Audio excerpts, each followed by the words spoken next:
Et bien le bonjour à tous et à toutes et bienvenue pour cette toute nouvelle vidéo qui va parler de la mise à jour sur Phasmophobia. Cette dernière se nomme Ascension et elle permet au jeu d'avoir un nouveau système d'évolution que je vais vous expliquer dans cette vidéo. Mais avant, comme d'habitude, n'oubliez pas de vous abonner à la chaîne YouTube. À l'heure où je vous parle, on est 218 abonnés. Merci beaucoup à tous et à toutes. Ça fait vraiment énormément plaisir. Et n'oubliez pas aussi de rejoindre le Discord, c'est tout aussi important pour jouer avec nous à Phasmophobia ou à d'autres jeux, ou tout simplement pour parler de tout et de rien. Mais voilà. Après cette brève introduction, parlons un peu de tout ce que cette mise à jour va apporter comme changement à ce bon vieux jeu d'horreur. Je vais commencer par dire que Phasmophobia est devenu un jeu de progression, tout comme le titre l'indique, qui est, je le rappelle, Ascension.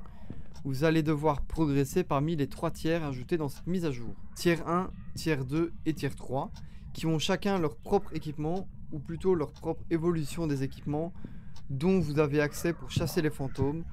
Comme vous pouvez vous en douter, le joueur commence avec le tiers 1, qui vous donnera accès à l'équipement le plus basique et le moins pratique. Par exemple, avec la caméra, là je vous montre une photo, où on peut voir que l'écran qui vous donne le retour de ce que vous capturez en image est bien plus petit que celui du tiers 2 ou même du tiers 3. Je vous mets tous en image pour que vous compreniez. Ensuite, vous avez bien évidemment le tiers 2 qui est plus ou moins l'équivalent de ce qu'on avait déjà sur Phasmophobia en fait, juste avant la mise à jour. Équipement basique mais bien plus pratique à l'utilisation. Ouais, comme je l'ai dit, c'est l'équipement qu'on trouvait déjà avant la mise à jour, donc j'ai même pas besoin de vous donner d'exemple. Et enfin, nous avons le tier 3, où ici, je vous remets l'exemple de la caméra parce que je trouve que c'est le mieux.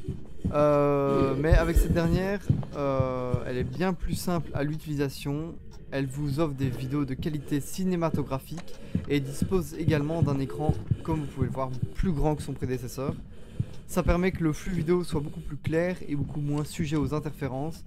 Des activités que vous pouvez avoir dans le jeu, donc des activités fantomatiques. Ça, c'était pour la caméra, mais bien entendu, tous les autres équipements, je dis bien tous les autres équipements sont améliorés et vont vous permettre une chasse aux fantômes bien plus prolifique. J'ai même envie de dire plus satisfaisante à terminer.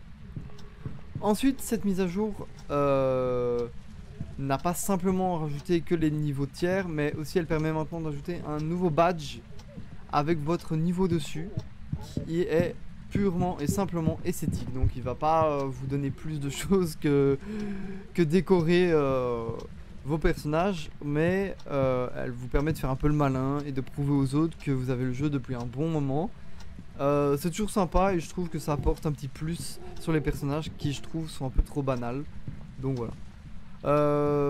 Enfin, Phasmophobia devient un jeu de progression et d'évolution, comme j'ai dit en début de vidéo. J'aime bien car en restant dans le tier 1, ça permettra que le jeu soit plus difficile. Ça rajoutera donc de la difficulté et c'est à mettre en évidence. Car je dis bien, pour les joueurs habitués, c'est un léger défaut que les joueurs trouvaient sur le gameplay. Ils trouvaient le jeu un peu trop facile à leur goût, ce qui n'est pas mon cas étant donné que je joue une fois toutes les 2 semaines au jeu et que je n'ai pas l'expérience d'un joueur quotidien. Mais tout de même, je n'ai pas ressenti cette facilité, surtout en mode difficile.